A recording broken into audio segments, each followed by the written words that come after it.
Before we begin, we'd like to take a moment to share a content advisory. This episode contains conversations about suicide, mental health, and emotional well-being. Some listeners may find the topics difficult or triggering. We encourage you to prioritize your well-being and seek support from someone you trust, a mental health professional or crisis resource. For listeners in the United States, the Suicide and Crisis Lifeline is available by calling or texting 988. If this topic feels overwhelming, feel free to pause or skip the episode. In 2024, approximately 14.3 million adults seriously thought about suicide. 4.6 million made a plan, and more than 2 million people attempted suicide. These numbers remind us that this touches far more people than we realize, and that is why these conversations matter. This season on the Let's Talk About It podcast, we're going to talk about suicide, suicidal ideation, and self-harm. I'm Derek Rader, and this is the Let's Talk About It podcast with OhioGuidestone.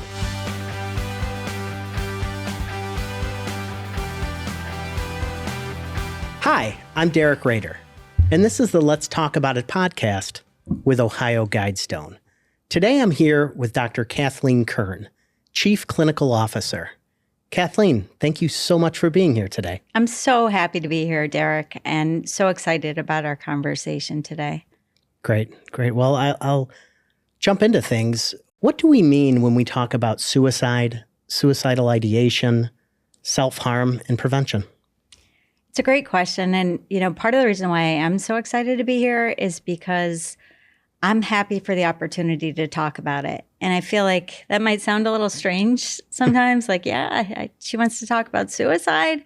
But the truth of the matter is, the more we talk about it, the more we get comfortable with it, the more benefits that people who we love are going to have, and the more likely we are to be able to reduce the number of suicides. So, you talked about what is ideation versus behavior. And I think that's a really critical point, because the truth of the matter is a lot of people think about suicide. And I'm going to say something a little controversial. It's okay to have thoughts about suicide. What we need to be able to do is to understand that thoughts don't have to graduate to behavior. And the way that we can stop that from happening is having these conversations. Right. Yeah. So when we use the phrase death by suicide, what does that mean, and why is that language important? So, I think it's important to recognize we used to use the term commit suicide, and that brings with it a whole lot of baggage. It brings a lot of guilt and shame about things that people would commit, right? We think about people getting committed to jail or committed. It's really got a negative connotation. So the change in language is really to help people understand that death by suicide is not to be stigmatized. We don't need to call it out as something different, wrong. What it is the way that someone ended their life. So what is the difference between having thoughts of suicide and being at immediate risk of suicide? It's a great question. The major difference is that those thoughts have graduated to the point where someone is actually thinking about, how am I going to do this? They want to do it, right? And, it's like anything else. To the degree that we keep our thoughts to ourselves, sometimes we make bad choices. And, when I talk about suicide with people, I want to make sure that we have a way to understand it. And I think one of the best ways to think about it is to think about other decisions that people make that sometimes aren't the best. And if they feel like they have to keep it to themselves, they're more likely to take action on a thought that isn't positive. So I'll give you an example. If you had a tough day at work and you're thinking like, I want to quit this second, I never want to come back here, right? You have that thought. It doesn't necessarily result in you taking that action, right? Why not? That's really true. I don't know.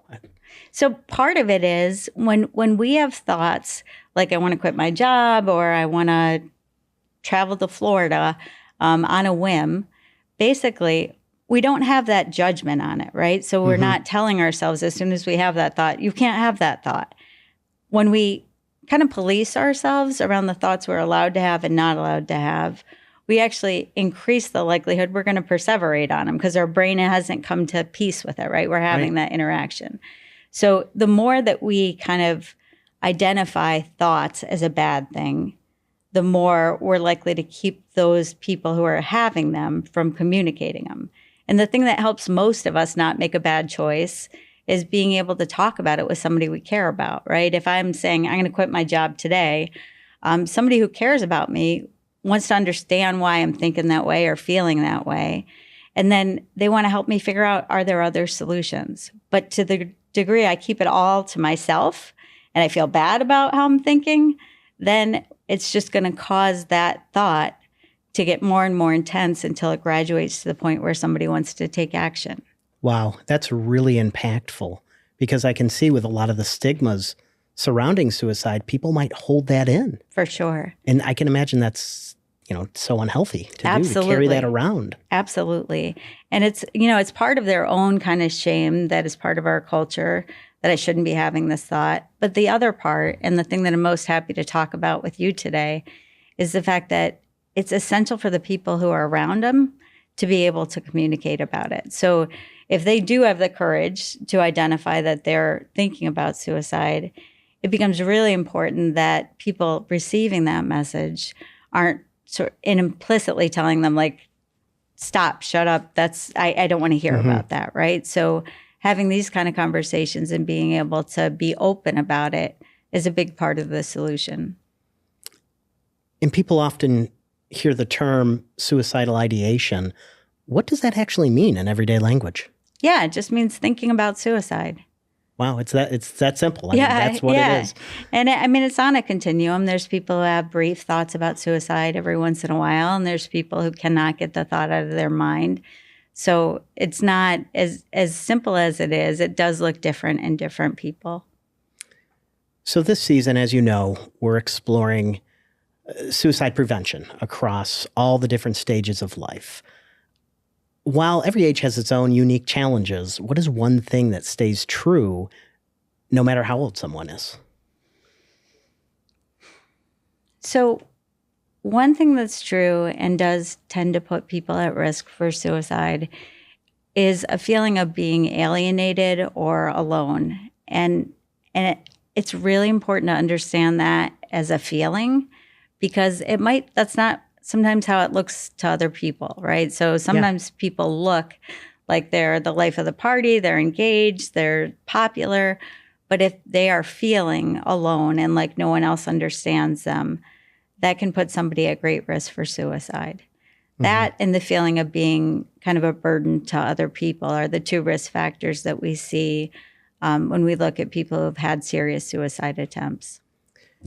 One thing that I found really interesting as my team and I were doing research for this podcast and talking to other clinicians, we found that CDC data shows that adults ages 80 and older had the highest rate of suicide, which really surprised me. And maybe some listeners who associate suicide with younger people. Why is it important to understand that suicide can affect people at every stage of life? It's incredibly important. And I think part of what we're talking about is that thoughts of suicide can impact anybody at any time. And if we think about people who feel alienated or might feel like a burden to others, our senior population is at higher risk, right? They're more likely to maybe have lost some people who they loved and are left to feel alone. And maybe they've lost some independence and now have to depend on people more. And so it does elevate the risk. I will say part of what you're talking about reflects that it's a smaller population of people over 80. So the number of people who die by suicide rate makes that percentage look large. If we think about it in just general terms, actually, middle-aged men are at highest risk. Well, I'm glad you talked about that because, while we were doing research, I did find that suicide doesn't affect every population in the same way. why is the rates among adult males 4 times higher than females? What are some of the factors that contribute to those differences?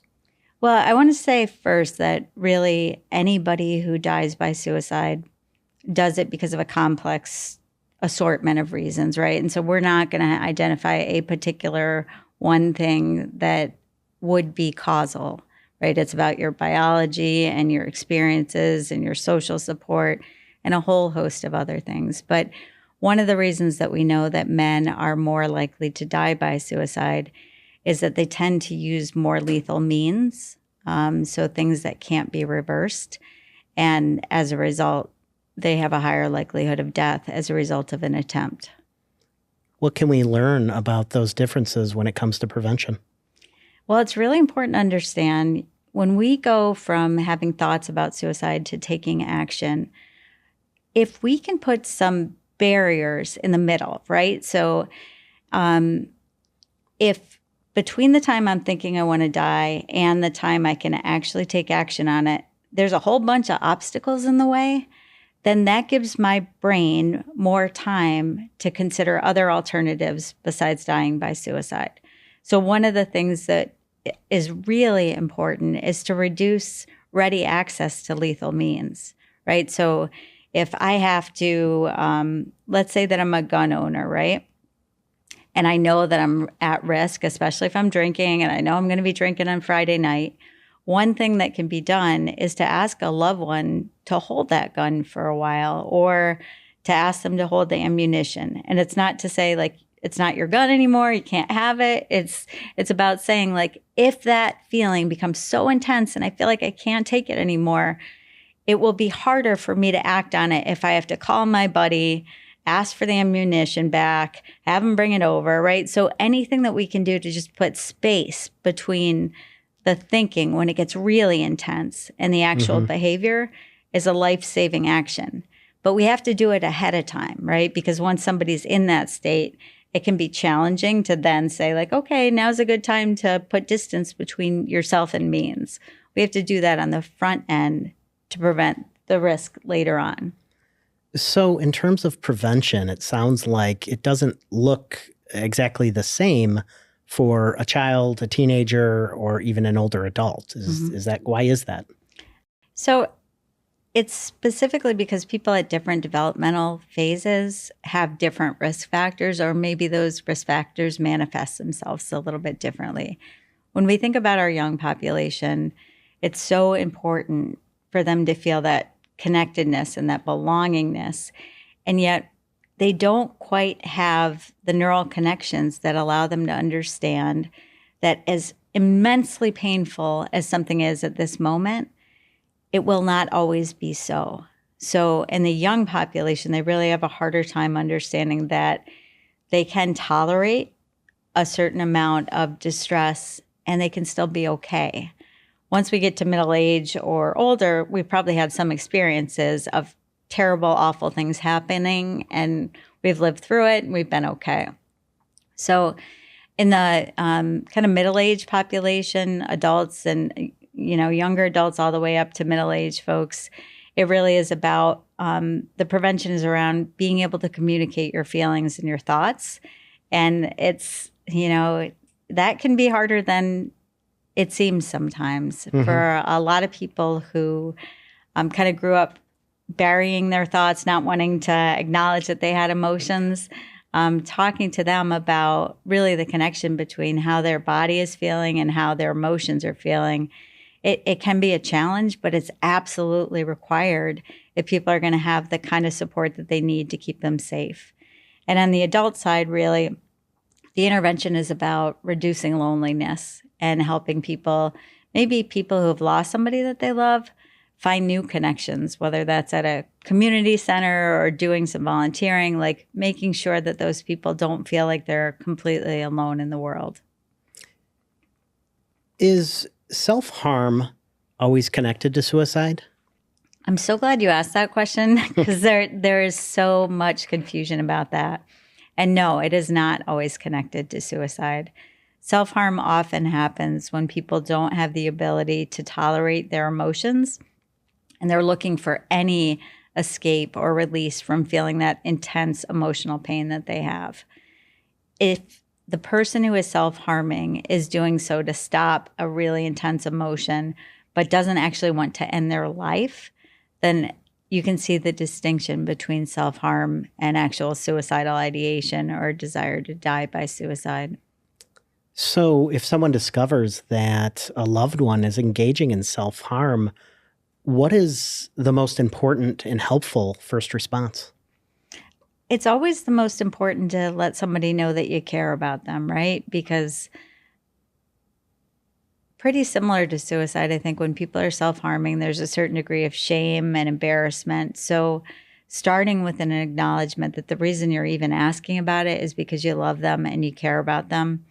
And I think also understanding that people self-harm because they're in pain. And if we react to people's pain emotionally in the same way that we do physically, we'd be much better off, right? So if somebody who we care about was, I don't know, fell down, rolled their ankle, was bleeding, we wouldn't hesitate to go approach them and say, something's wrong, like I want to help you.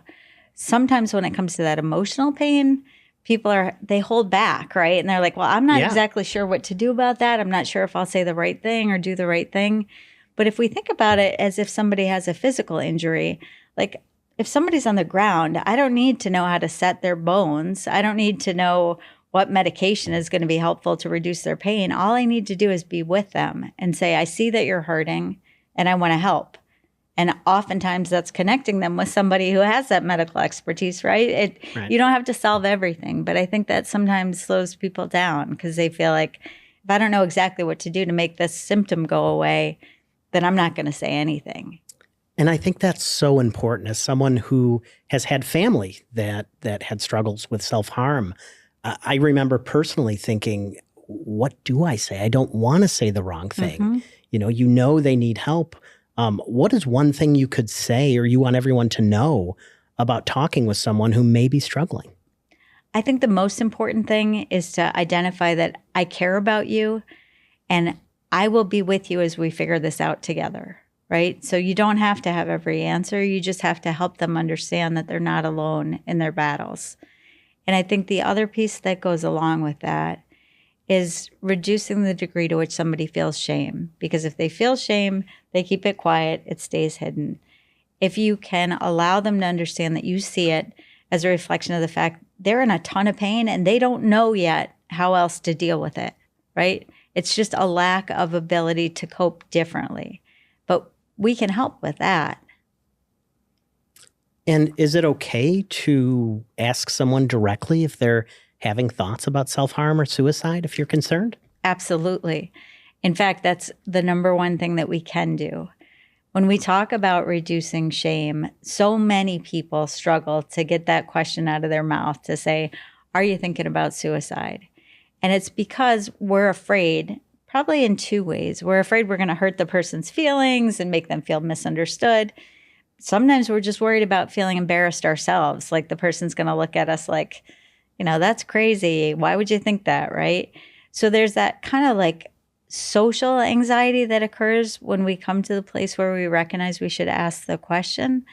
And I really do try to encourage people to think about the consequences of not asking, because those are consequences we can't walk back from. Mm-hmm. If we recognize something's wrong and we are too scared to hurt somebody's feelings, we also have to recognize that not doing something can have consequences, right? So remembering that even though it's uncomfortable, it's important to ask the question and to ask it directly. And, if somebody thinks that you're a little off because you're asking and they're like, no, why in the world would you ask me that, right? Mm-hmm. It's fine to say, hey, I listened to this awesome podcaster, Derek, and he let me know that people think about suicide a lot. And so now I'm just kind of looking out and making sure that if that was on your mind, you knew that I'd be here to talk to you or listen. What is happening emotionally or psychologically when someone begins to feel that suicide is the only option? That's a great question. One of the things we know about suicidal thinking, because generally it's left to be what the person's left alone to think. They don't get any kind of external perspective because they're ashamed to talk about it. And one of the things that happens over time is that they lose their ability to problem solve, right? So going back to the example of quitting work, if I'm just like, oh, I'm just going to quit today and not look back, right? To the degree that I'm not articulating that to someone else who might say, well, like, what about a 30-day notice? Or what about a different way to manage the stress that you're having? I don't pull in any alternative solutions, right? So I'm stuck with, I have pain, I have a solution, and I don't have any ability to get other perspectives on it.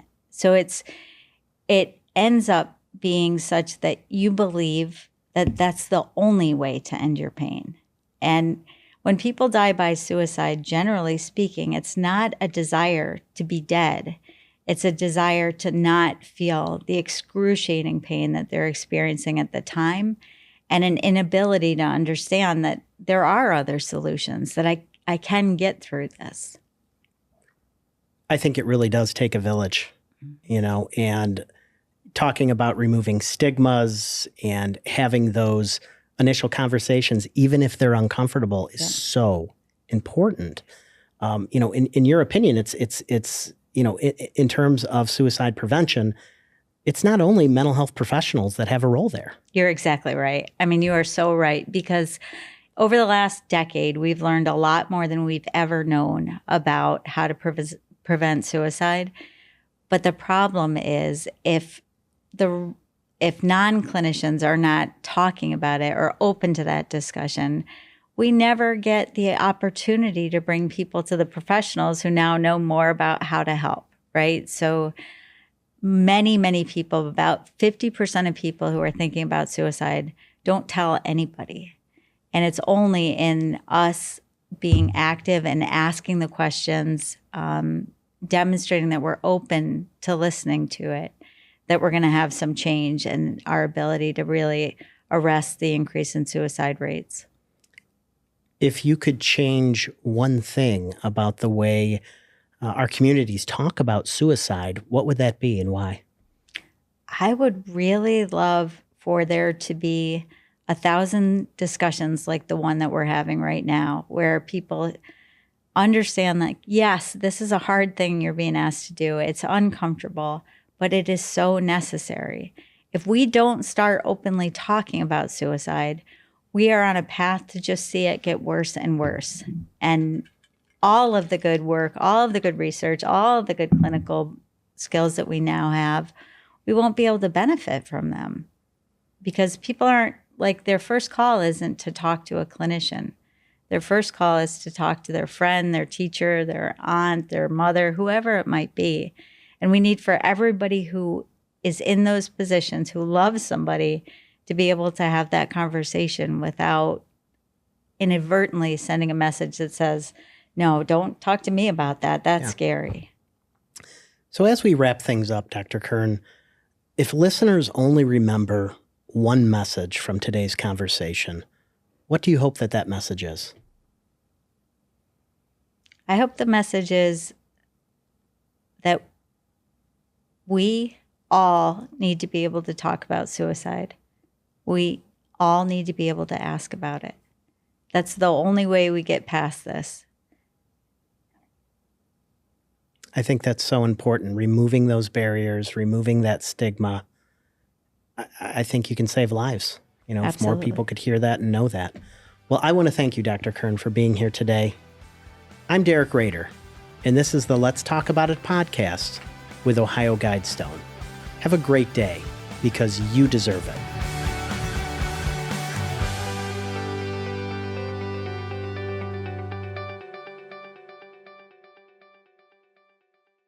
If you or someone you care about is struggling, call or text 988 to connect with a trained crisis professional at any time, day or night.